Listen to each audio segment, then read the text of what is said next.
how could you tell he was confident?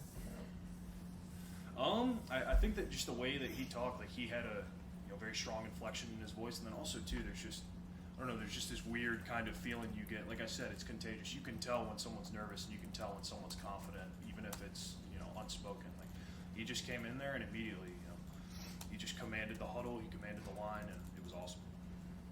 A guy that we haven't really got to see play, but draws very reviews is Gavin Blanchard. What do you see out of that kid? I love Gavin. He's very intelligent. He's always asking.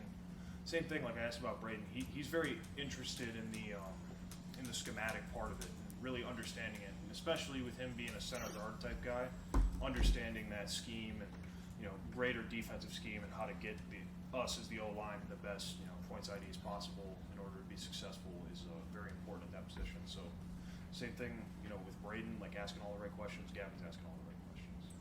What can having a guy like Walker Parks in the room do? He's obviously not able to be a full go, but having him dress out and be out there, be in the huddles on the sideline, what does it mean to this group?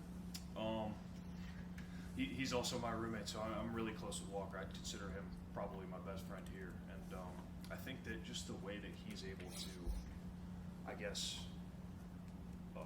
fit in his role, whatever it might be. So whether he's playing, he's going out there, and you guys have seen him play. He gives it his all every play. I really admire that about him. But if he's not able to play, he's banged up. Like he still is in his role doing the best that he can to whether it's encourage guys on the sidelines, give people pointers, or even sometimes you just need a guy to come over and kind of emotionally just bring you back down to stable, and because it's an emotional game. So I think that he does a phenomenal job of whatever his role is week to week, like really trying to be the best at it. How do you feel like Matt Lucas kind of handled and tackled? Obviously, this is a kind of different situation than last year. Just as position coach, what have you liked about what he's done? Honestly, I've liked that he stayed the same person.